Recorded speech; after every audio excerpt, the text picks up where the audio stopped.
Fala galera, beleza? Sejam bem-vindos ao canal Omnipop e no vídeo de hoje eu vou falar para vocês o que teria acontecido se o Dipper não tivesse encontrado o terceiro diário naquele primeiro episódio de Great Falls. Bom, ele teria encontrado no segundo episódio, é isso. Now the world don't move to the beat of just one drum. Tô zoando. Eu vou falar aqui o que aconteceria se ele não tivesse encontrado o diário de número 3 naquela floresta, naquele local que ele estava guardado. E como é que isso iria se desenrolar ao decorrer dos acontecimentos da série. A primeira coisa que nós podemos notar é que eles não teriam descoberto a fraude da família Northwest, a família da Pacífica. E a gente perderia algumas zoações que o Dipper iria fazer com a Pacífica com relação à fraude. Outra coisa relevante que nós iremos perceber de diferente é que se o Dipper não tivesse com o terceiro diário, ele também não encontraria aquele cristal para aumentar e diminuir o tamanho das coisas, porque ele só encontrou aquele cristal porque ele procurou alguma coisa para ficar mais alto que a Mabel no episódio que ela estava 1 milímetro mais alto que ele. Outra coisa que mudaria se o Dipper não tivesse o diário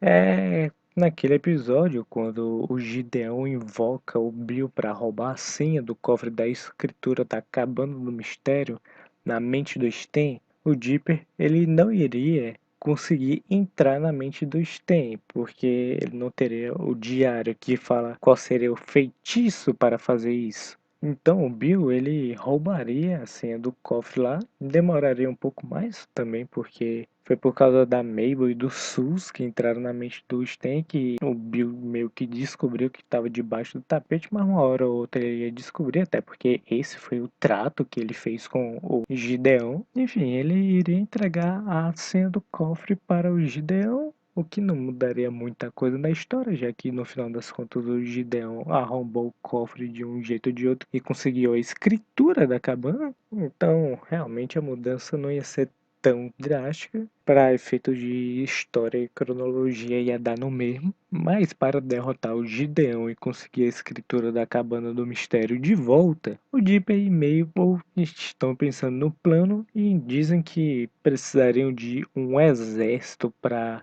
conseguir derrotar o Gideon. E é aí que o Dipper ele pensa nos gnomos que eles tinham visto no primeiro episódio. Enfim, o Dipper ataca o Gideon com os gnomos e o Gideon consegue derrotar os gnomos com a pita aí. E na série original ele vê que o Dipper tá com o diário e pega dele e enfim, o Dipper e a Maple eles estão indo para casa porque sem a Cabana do Mistério o Sten não tem onde deixar eles, então eles teriam que ir para casa. E é nesse momento aqui que a gente vê que o Gideon queria o território da Cabana dos Mistérios para achar o primeiro diário, porque ele viu nas anotações do diário possíveis locais de onde o autor esconderia os outros diários. Mas aí ele percebe que o diário que ele pegou do Dipper era o terceiro e ele queria o primeiro também. Ele, nossa, são uma série de 3 diários e ele queria o primeiro. Mas nesse universo ele não encontra o diário que está com Dipper. Ele teria encontrado o diário através das anotações dos esconderijos que teria por ali. Então ele acharia o diário 3 e não o diário 1 que estaria na passagem secreta atrás da máquina de doces do Sten. No original, o Gideon pensa que o Dipper está com o primeiro diário, porque enfim, ele já estava com o terceiro, porque não estaria com o primeiro? E é aqui que nós entramos em ramificações. Bom, na primeira ramificação, o Gideon acha que o Dipper está com o primeiro diário, porque só assim ele teria o conhecimento para conseguir achar os gnomos, sendo que ele fez isso porque já tinha encontrado os gnomos, mas o Gideon não sabe disso. Então ele iria atrás do Dipper e da Mabel no ônibus com o seu robô gigante e aconteceria de forma semelhante ao que tinha acontecido lá na série. Agora, na ramificação de número 2, não passa nem pela cabeça do Gideon que o Dipper estaria com o primeiro diário. Até porque ele nem está mesmo. e continuaria procurando o primeiro diário por aí, provavelmente sem sucesso. Bom, na ramificação número 1, aconteceria as coisas de forma semelhante ao que realmente aconteceu na série, o Gideon perseguindo os gêmeos com um robô gigante, eles derrotando o Gideon, e aí o Sten revelando para todo mundo a fraude que ele cometia lá com os broches, com câmeras espionando todo mundo na cidade, Gideon sendo preso, Dipper pegando o terceiro diário e o Sten pegando o segundo diário e a escritura, e o Dipper entregaria o terceiro diário para Sten, Sten tira a Xerox e devolveria, e a partir daí tudo se desenvolve como se fosse a série normal, mas com as diferenças anteriormente já citadas. A fraude dos Northwest, que eles não descobriram, e o Dipper nunca ter encontrado o cristal que encolhe e aumenta as coisas. Isso vai ser bem importante mais tarde. Bom, por hora vamos falar da ramificação 2. O Dipper e Mabel eles vão embora da cidade, Gideon tem 2 diários e a cabana do mistério. E o Stan está passando o tempo na casa de Sus, foi sem os diários, por isso que Dipper e a Maple não puderam ficar com ele. Mas ainda assim, ele descobriria a falsa do Gideão com as câmeras nos broches, mas não a tempo do Dipper e da Mabel estarem em Grass Falls. Foi tarde demais. E ia ser um pouco mais difícil do povo da cidade acreditar nele, mas assim que ele mostrasse a câmera no broche, eles iriam acreditar, iriam prender o Gideão. O Stan ficaria com os 2 diários restantes e a escritura da Cabana do Mistério de volta. Dessa forma, o Dipper e a Mabel poderiam voltar para Gravity Falls, mas Dipper ficaria sem o seu diário. Bom, assim como na ramificação 1, aqui haveria uma festa para comemorar o retorno da Cabana do Mistério e o Stan ativaria o processo da abertura daquela máquina lá que atrairia os agentes do FBI. Mas dessa vez, sem o diário, o Dipper não invocaria os zumbis para provar as anomalias que existem em Gravity Falls. Bom, mas mesmo assim os agentes iriam continuar investigando a cidade, pois aquela máquina ainda estaria ativa, sendo detectada nos radares deles, então os agentes continuariam investigando a cidade, porém sem ver os zumbis. Bom, sem esses diários, o Dipper também não encontra um daqueles esconderijos do autor em que tem aquele trocador de formas.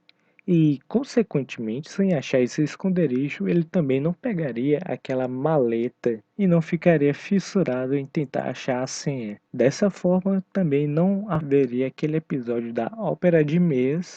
Origina minha ópera de meia, sou o frio que incendeia, aquele que não teve um bom final. Em que o Dipper faz um contrato com o Bill para descobrir a senha antes que os dados sejam deletados, pois ele havia excedido o número de senhas. E aí o Dipper não seria possuído pelo Bill naquela realidade. Naquela realidade, a ópera de Mia seria um sucesso, a Mabel iria ficar com aquele carinha lá, só que logo iria largar ele porque ela iria estranhar novamente a relação meio, digamos, íntima demais dele com suas fantoches. E bom, sem aquele computador, o Dipper também ele não sabe que quem fez aquele computador foi o McGutt, já que tinha uma plaquinha no computador escrito o nome dele. E não acharia também que ele é o escritor dos diários. Portanto, também não visitaria o velho e não descobriria que ele perdeu sua memória. Não descobrindo que ele perdeu sua memória, ele também não iria atrás da sociedade do olho cego para tentar de alguma forma recuperar essa memória. Sem ir para a sociedade do olho cego, tanto o velho McGutt não teria recuperado suas memórias, como o Dipper e a Mabel não teriam conseguido aquela arma de apagar memória, que é outro ponto muito importante no futuro. Bom, outra coisa que aconteceria sem o Dipper com seu diário nessa sequência da ramificação número 2 é da mansão Northwest, em que começa a ser assombrada e no original os pais acham que deveriam chamar o Dipper, pois ele apareceu no jornal lá, resolvendo alguns mistérios com as anomalias da cidade. Porém, ainda existe a Sociedade do Olho Cego, ela não foi dissolvida. Então, aquela notícia não viria a público e os pais não iriam recomendar o Dipper. Porém, eu acredito que a Pacífica iria sugerir o Dipper, pois ela já teria percebido que ele era bom com essas coisas paranormais, principalmente por causa do episódio do minigolf. Portanto, a Pacific iria recomendar o Dipper para resolver o caso do fantasma e os pais delas aceitariam, já que não teriam outra escolha para se livrar daquela assombração. Porém, ao fantasma se manifestar, Dipper não pensaria em prender ele em um espelho de prata, pois não teria o diário para lhe dizer que dessa forma se prenderia um fantasma de uma pintura. Porém, é provável que no meio da perseguição do fantasma ele mencionasse o fato de um Northwest precisar abrir as portas para o povo entrar na festa para tudo aquilo acabar, mas mesmo que não mencione Pacífica e a família dela saberiam disso, todo mundo iria ser transformado em madeira do mesmo jeito que aconteceu lá e a Pacífica iria liberar para o povão, contrariando o que seus pais haviam pedido para ela. Bom, e aqui fica interessante. No episódio em que a máquina está prestes a ser ativada, faltando menos de 24 horas, e começa a ocorrer as alterações gravitacionais,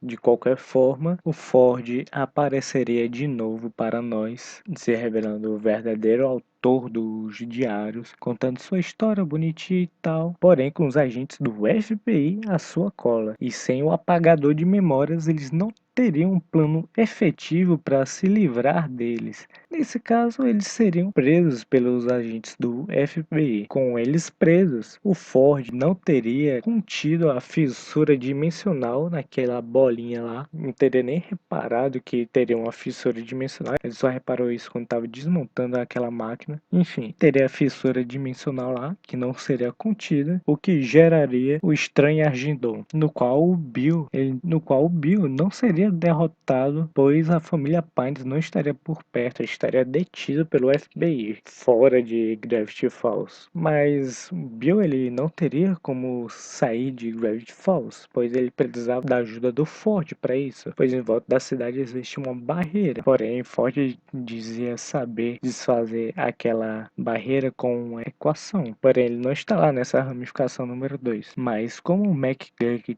está na cidade e ele trabalhou com Ford, ele é bem inteligente, ele talvez soubesse essa tal equação, ou ao menos poderia descobri-la. E o Bill, ele daria um jeito para o velho contar para ele. E depois disso, viria aquela coisa clássica. Ele sairia de Gravity Falls e dominaria todo o mundo. Dominação total da dimensão pelo Bill Cipher. E esse seria o fim da ramificação número 2. Agora, voltando para a ramificação de número 1, aqui aconteceria o estranhar de Tom de forma similar com o que aconteceu na série. Porém, quando Bill prende Dipper e Mabel naquela gaiola, eles não teriam como escapar de lá, pois eles não teriam aquele cristal que aumenta e encolhe as coisas. E mesmo que de alguma forma eles escapando ou não, eles conseguissem distrair Bill para que o Stan e Ford trocassem de roupas, e o Stan fizesse o contrato com Bill para entrar em sua cabeça no lugar de Ford, eles não teriam como apagar a mente do Stan, pois o apagador de memória não está com ele, pois lá no início, como o Dipper não tinha encontrado o terceiro livro, ele nunca nem se encontrou com a Sociedade do Olho Seco, resultando assim em outra vitória do Bill. Bill conseguiria as memórias do Ford de algum jeito, conseguiria a equação para desfazer a barreira de uma maneira ou de outra, sairia de Gravity Falls e dominaria por completo aquela dimensão. Então, apenas por Dipper não ter encontrado o diário na floresta no primeiro episódio da série, faria toda essa diferença no final dela, com literalmente a destruição total do universo. E eu só consegui pensar em uma maneira de salvar tudo que conhecemos, que é você deixando seu like aqui nesse vídeo e se inscrevendo no canal para acompanhar os próximos vídeos. Também não se esqueça de comentar, seja seu feedback ou sugestões de vídeo ou qualquer besteira que você queira falar aqui. Dê sua opinião. O vídeo vai ficando por aqui. Valeu, falou!